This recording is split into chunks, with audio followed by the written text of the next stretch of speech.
I don't necessarily think Borralho is better than Imavov, but this is an immensely important fight because, Chimaev needs a new fight and a new challenger. One of these guys is on the short list to fight him next, if there's not a super fight. Welcome to First Strike, only on VSiN, the sports betting network. Here's your hosts, Dave Ross and Rob Moreno. We are back. First Strike, presented by VSiN. Dave Ross alongside with the man that was with me on day number one when we started First Strike here at the network, the one and only Britton Hess. Give him a follow on X at the same name, at Britton Hess. Britton, it's so great to talk fights with you, my friend. Can you believe First Strike is back, and we begin with a card overseas in Paris and a pretty sexy main event, if I may say so myself? Absolutely. We've seen some good cards in Paris over the years. UFC's done a good job cultivating the fight fans over there. They have kind of some of their own guys that are, local celebrities. We'll see a couple of them on this fight card. So it should be a good one. Honestly, the only thing that's weird about this fight card, is that we're not seeing Cyril Gagne on it. I mean, he's been on every Paris card, it feels like, for the last few years. But we got the other heavy hitters from the region, so I'm looking forward to it. And for those that don't know, obviously, VSiN Pro subscribers, they know your work, Britton. You break down pretty much every fight in the card, right? At some point, we'll be there at VSiN.com. Yep, I will have it out before the card gets going at noon Eastern on Saturday, and the bets will be up on the picks page before that. Yeah, absolutely love it. Let's get to that main event here. Get your thoughts on it. And something I talked about with Lou Finicaro on VSiN by the Book, shameless plug, weekdays here, 7 to 10 Eastern. And we were talking about Nassourdine Imavov here against one of the fighting nerds in Caio Borralho. We've seen the numbers go towards the Brazilian as the week has gone ever so slightly up to about $1.30, $1.35. Remember, this opened as Imavov as a small favorite. The Russian fighting now it is adopted home here in France. I feel like Borralho's got more ways to win, Britton, but I also feel like Imavov has always been a slightly disrespected in the betting market. How do you see the main event playing out? Yeah, I know Borralho has some finishes in the UFC. He's got two. He's got one knockout and one submission, but he really is more of a safe fighter, which can be a very good strategy, especially against the best competition out there. But he doesn't necessarily aggressively pursue a finish. So, Imavov was kind of the same way. He was kind of a wrestler, position over submission. But lately, we've seen him get some finish. He's got 4 knockouts in the UFC in his 8 wins. Obviously, he's on a 4-fight winning streak with 2 of those being knockouts, including over Israel Adesanya and Jared Cannonier. Kind of impressive considering Cannonier went to a decision in his loss versus Borralho, and then Borralho's never fought the former champion Israel Adesanya. I get it. I don't necessarily think Borralho is better than Imavov, but this is an immensely important fight because Chimaev needs a new fight and a new challenger. He did not, DDP did not give him the bout we were hoping for. Right. One of these guys is on the short list to fight him next, if there's not a super fight. So it's very important. But at this point, I think actually Imavov should probably be the favorite. I like his side. When I see the total sitting at 4.5 and juiced as heavily as it is, almost 2-1 here, minus $1.95 to the over 4.5, right? That tells me that that's expecting Borralho to be able to use the ring generalship to keep Imavov, who we kind of feel like would be the charging bull in this fight, to get close, as you mentioned, with those knockouts over Cannonier and Israel Adesanya. Can Borralho, he would have a grappling advantage, we would think, obviously coming from the fighting nerds in Brazil. Do you think that's going to be the tactic that he tries to use, is get the fight down to the ground? I think that he might just try to clinch and not even get to the ground necessarily, but or get to the ground at times, but mostly just keep it in a position where he's controlling Imavov against the cage and not letting him separate and not letting him get off some of his long strikes. But I mean, Imavov isn't afraid to wrestle. I mean, you and I both remember. I think we were watching in the studio in Vegas when Nassourdine Imavov defeated Roman Dolidze, who's he was not exactly an easy guy to get down and control, outside of what Imavov did and what Fluffy Hernandez did last time he fought Dolidze. But we know Imavov is not going to be, I don't think he's a fish out of water on the mat. So that's what's kind of crazy about this line, because I think that pure striking, I actually like Imavov more because he has more power. Yep. And then grappling, obviously the submissions should be there for Borralho, but he's only got one in the UFC. And then as far as true wrestling goes, I don't think Imavov is at a disadvantage either. Just historically, Imavov does get slightly gets less takedowns, about half the takedown rate in the UFC as Borralho, but that doesn't necessarily mean that he can't do it. He just doesn't do it as much. But as Rob will probably tell you when you talk to him, the striking numbers do favor Imavov, at least when it comes to volume. Yeah, I appreciate that plug for Rob Moreno here. El Modelo is going to be coming up here after our conversation to see where the numbers align here. But I'm with you, though. I do look at that. If there's any finishing potential here, that under could be in play, 4.5 at plus $1.50. But if Borralho plays it safe, stays on the outside, it's going to be Imavov that's trying to chase him down here. That could lead to an over if he can't catch him. In the co-main event, I'm fascinated. It's another deal, right, where you got French and Benoit Saint-Denis against another fighting nerd here in Mauricio Hufi. And we know Mauricio is that sniper, right? And he's not like Carlos Prates sniper, but that aggression, man, normally doesn't get out of the first round here. And we've seen Mauricio now balloon up to $1.75 favorite. I got to think that Benoit Saint-Denis, Britton says, get the fight down to the ground because I don't want to stand and trade with this kid, right? Is that the way you see it playing out? That it's got to be, if you're going for BSD, it's on the ground. And if you're looking for Mauricio, it's with the hand standing. Yeah, Benoit Saint-Denis feels like a victim of the exciting fighter syndrome where, every fight he was in the UFC was exciting. So he, tried to take those high pace, that high pace style to the top guys in the division like Dustin Poirier and Renato Moicano. And obviously that did not work out well as he was able to, he got finished in both those fights. But he got a lower level opponent last time, got the submission win there. But when you can look at these guys on paper, the takedown defense rate for Mauricio Hufi is 100%. People haven't necessarily tried a ton of takedowns. Benoit Saint-Denis is probably the best wrestler that he's seen so far, at least in the UFC level. It's one of those tough ones because it's like I don't trust the chin of Saint-Denis at all. He is more veteran than Mauricio Hufi. So you'd say, oh, you know what? I love backing these veterans against these hyped up younger fighters who are just chasing a finish every time.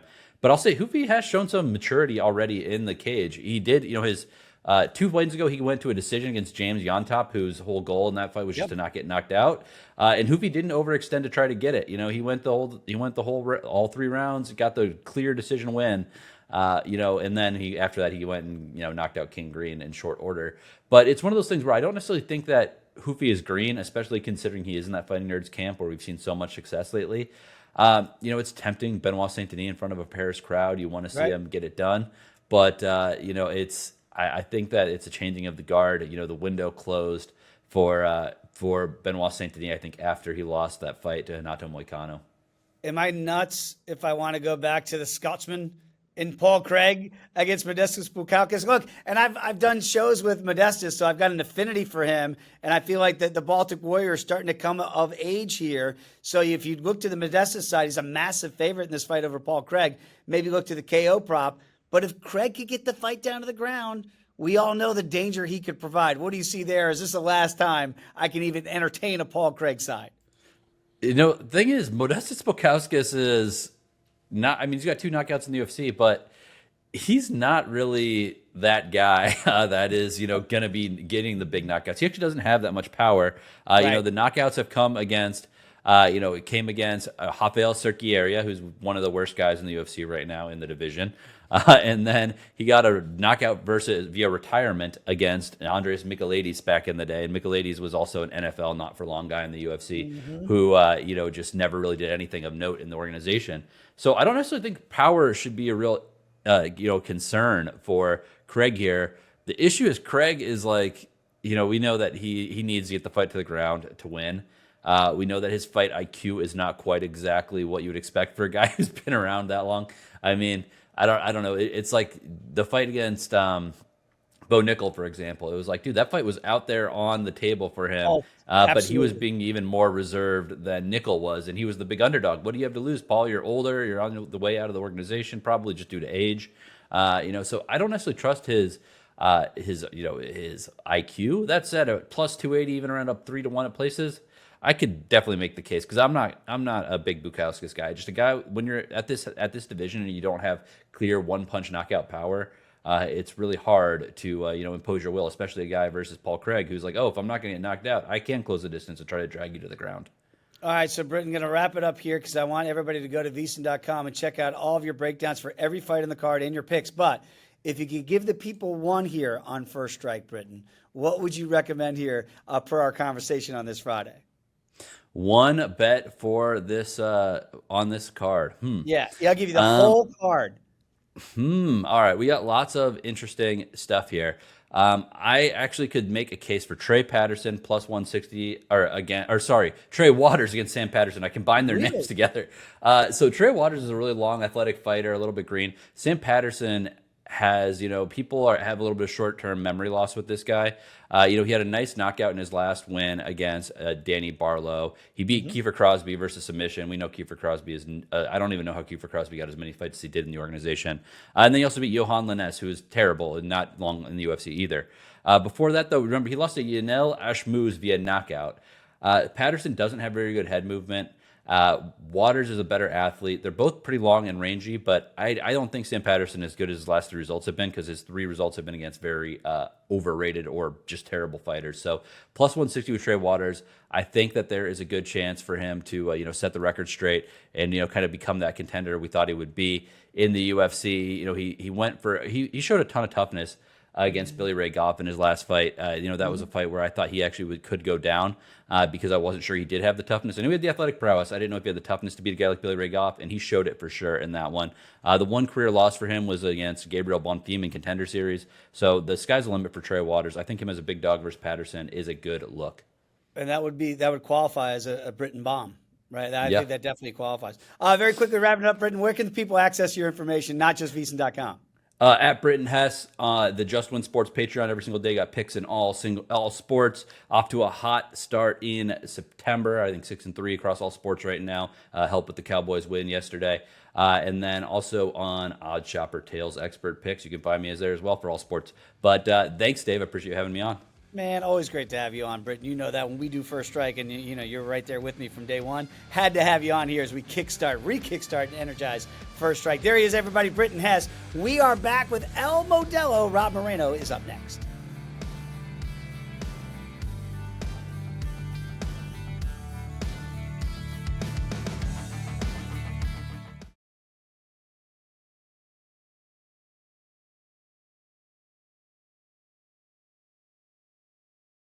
You're tuned in to First Strike, right here on VSiN, the Sports Betting Network. We are back, First Strike here on VSiN. Dave Ross alongside Rob Moreno, El Modelo. And Rob, you already know this because you're a sharp guy. If you want to be sharp, you can join us at VSiN, $9.99. It's an intro offer here for the first 30 days to become a VSiN Pro subscriber. So it's not just UFC, NFL, college football, you name it. We're going to have those sharp numbers for you. So become a VSiN Pro subscriber, $9.99 at VSiN.com/subscribe. All right, Rob, we heard from Britton Hess. Great having Britton back on, getting the boys back together here. Yes. As we continue First Strike here, our first week back from our hiatus. This fight card is really interesting over in France. Talked about it with Lou Finicaro on By the Books here on a Friday morning as well. And Britton said he thought that Imavov should actually be the favorite in this one. What do you make of that? Because the money's been going towards the Brazilian and Borralho up to about $1.30, $1.35 betting favorite. So I actually agree with Britton there.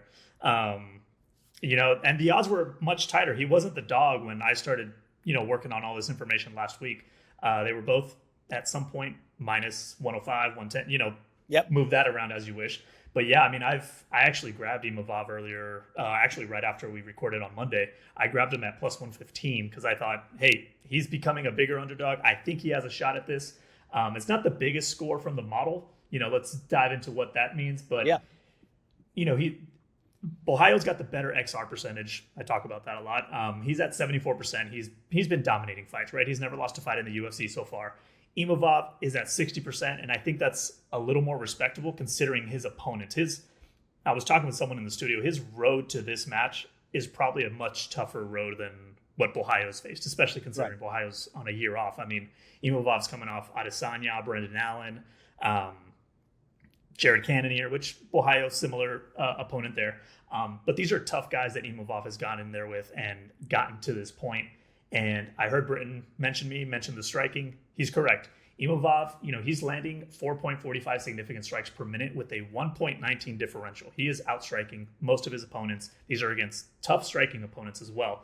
Borralho's landing slightly less with a slightly smaller differential. He doesn't have bad numbers. They're just not as good.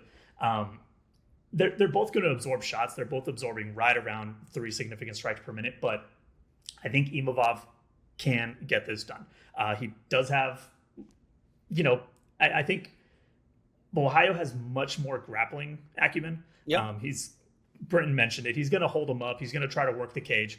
But I think Imavov's been in there with these tougher opponents. I mean, talk about Brendan Allen, talk about grappling. I mean, and Imavov did what he needed to do. So I think Borralho is going to have a tough time actually grabbing a hold of him. I think we just have this mindset around the fight nerds right now that they're like unstoppable. We do. And I get it. They kind of seem unstoppable and unbeatable at times.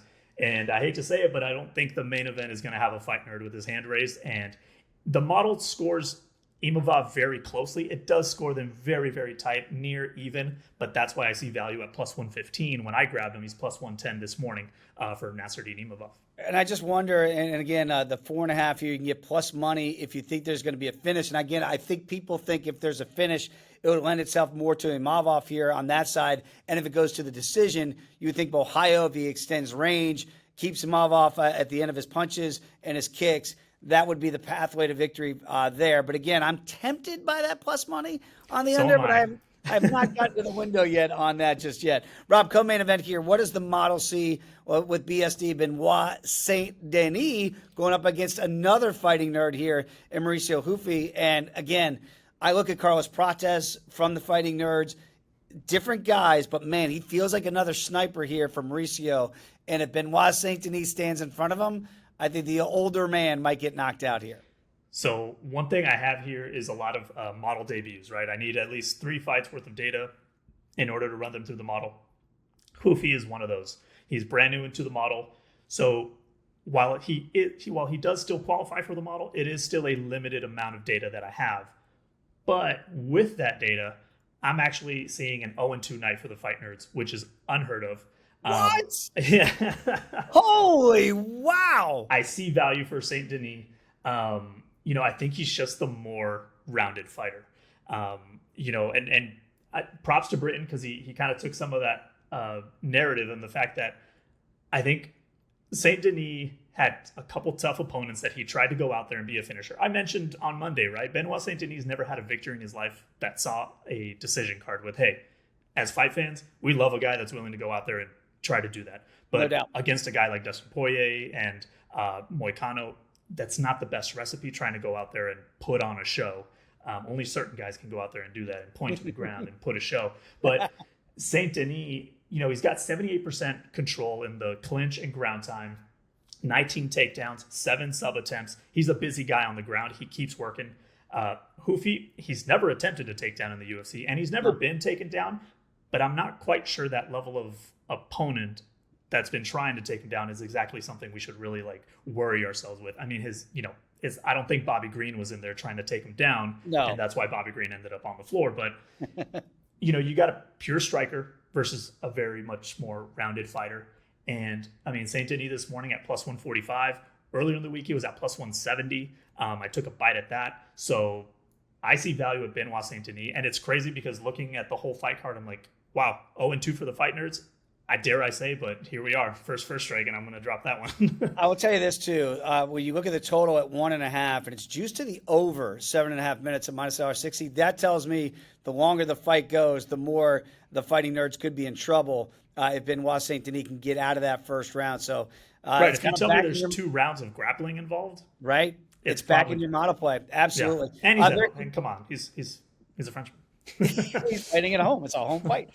You mentioned this on Monday, and I just wanted to update that with you here. The Modelo, the model's looking at Bannon against Hughes, and you think that Shauna might be in for an upset. Is the model showing that here on a Friday? Yeah, it's a very small score, and we talked about it on Monday, so I won't go deep into it. But I think there's enough path for Bannon where the tight model score and seeing a price like plus 270 is worth the grab. Where I played it smaller with Imavov, very similar scores. I just think at plus 270, why not take a shot? It's the opening fight of the night. Let's have some fun. And Omar C against Bretson Ribeiro. That's the last model projection here. What are you seeing in that one? So with that one, once again, a model debut for Omar C. But he's coming off his first career loss against Alonzo Menefield. I think it was that step up in competition for him, and he kind of ran into a terrain there.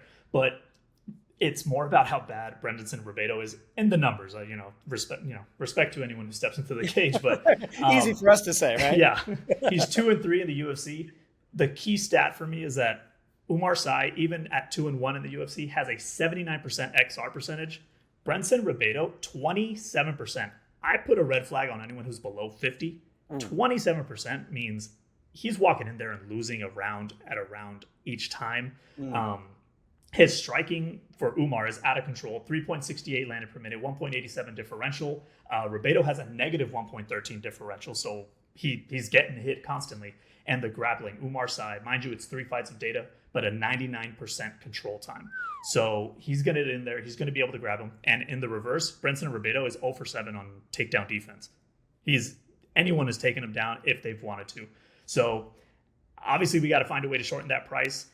I took a bite at Umar Sy via TKO at plus 230, but Umar Sy is definitely an easy parlay anchor if you're looking for something this weekend, but hit the methods of victory. I'm just so glad that the model didn't tell me to take Paul Craig, because I want to take Paul Craig so badly. I heard you. And you know what? The model leans that way, but it's not enough for me to want to back it either. So the model does lean that way. Oh, that's all I need to get to the window on the Scotsman here, Paul Craig. Rob, great stuff as always, brother. Really appreciate you. Tell the people, obviously, here at VSiN, but also you've got another area that people can find your work here if they want to get down before the fights in France. Yes, I have another podcast. It comes out every Wednesday called Fighting with Numbers. I go really deep into the numbers and I nerd out. And that's why it's sad to say 0-2 for the fight nerds, because I consider myself a nerd in another way. But you can check that podcast out every week. Working our way to getting some write-ups for the webpage as well. That'll go into a little more data-driven so people can read that as well. But find me on Twitter as well, @TheRobio. So you're a non-fighting nerd. I'm a non-fighting nerd. I used to. I do have a martial arts background. But I don't want to get in your bad side. I did not enjoy getting hit. Kick me through the screen in Kentucky. Rob, great stuff as always, brother. Cannot wait. You and I will be back on Monday to review the selections here. So everybody, VSiN.com, VSiN Pro subscription. You'll see all of our picks here before we get to the window tomorrow. So for Rob Moreno and Britton Hess, I'm Dave Ross. Cash some tickets. We'll see you Monday on First Strike.